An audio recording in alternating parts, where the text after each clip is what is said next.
ऐसी घटना के बारे में बताने जा रही हूँ जहाँ एक महिला अपने पड़ोसी के साथ छत पर शारीरिक संबंध बना रही थी। तभी उसका पति छत पर पहुँच गया और उसने पत्नी को पड़ोसी के साथ आपत्तिजनक हालत में पकड़ लिया। उसके बाद जो हुआ आप खुद ही देख लीजिए। दोस्तों, यह घटना मेरठ के परतापुर थाना क्षेत्र से सामने आई थी। यहाँ अजीम नाम के शख्स की घटना से कुछ साल पहले ही निदा नाम की लड़की से शादी हुई थी। अजीम मजदूरी करता था और अपनी पत्नी के साथ किराए के मकान में रहता था। इसी बीच उसकी बीवी निदा का पड़ोस में रहने वाले खालिद नाम के शख्स से टांका फंस गया। पहले तो दोनों का नैन मटक्का ऐसे ही चलता रहा। फिर निदा अपने शौहर के काम पर जाने के बाद उससे बातें करने लगी।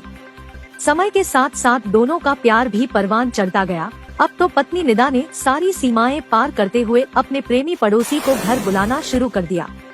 इधर जैसे ही पति काम पर चला जाता वैसे ही प्रेमी खालिद उसके घर आ जाता और दोनों के बीच नाजायज अवैध संबंध बनते। पत्नी निदा अपने पड़ोसी प्रेमी के प्यार में इस कदर पागल हो गई थी कि उसने दिन तो दिन रात में भी प्रेमी के साथ संबंध बनाना शुरू कर दिए थे। जैसे ही ज्यादा रात होती पति गहरी नींद में सो जाता वैसे ही वह छत पर चली जाती और प्रेमी छत फलांग कर उसकी छत पर आ जाता और दोनों अवैध संबंध बनाते।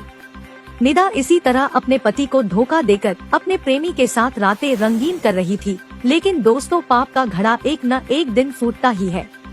हर बार की तरह उस रात भी बीबी पति के सोने के बाद छत पर चली गई। उधर उसका प्रेमी छत पर आ गया और दोनों के बीच शारीरिक संबंध बनने लगे।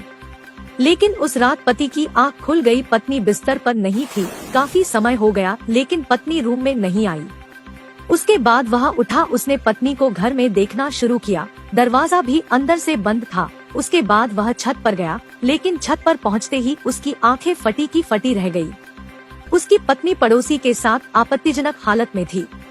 पड़ोसी प्रेमी तुरंत उसे देखकर भाग गया। गुस्से से लाल पति ने अपने साले को फोन किया और उसे तुरंत घर आने के लिए बोल दिया। सुबह होते ही साला घर आ गया। बहन की करतूतें सुनने के बाद वह भी लालताल हो गया। उसके बाद दोनों ने उसे बुरी तरह पीटना शुरू कर दिया। सर पर इतना खून सवार हो गया कि पति ने साले के साथ मिलकर गला दबाकर पत्नी को मौत के घाट उतार दिया। हत्या करने के बाद दोनों आरोपी खुद ही थाने गए और दोनों ने अपने आप को पुलिस को सरेंडर कर दिया और हत्या की पूरी जानकारी दी। जिसके बाद पुलिस उन्हें जीप में बैठाकर उसके घर पहुंची जहां वास्तव में महिला का शव पड़ा था। जिसके बाद पुलिस ने शव को पोस्टमार्टम के लिए भेज दिया और दोनों आरोपियों को गिरफ्तार कर लिया और कार्यवाही के बाद जेल भेज दिया। दोस्तों, कभी भी आपा खोकर कानून को अपने हाथ में न ले। ये बात सही है कि महिला गलत रास्ते पर थी। एक बार सभी घर वालों को और पुलिस को बुलाकर समझा सकते थे। अगर फिर भी नहीं मानती तो डिवोर्स दे सकते थे। लेकिन कानून को अपने हाथ में नहीं लेना चाहिए था, जिसकी वजह से जेल जाना पड़ा। दोस्तों,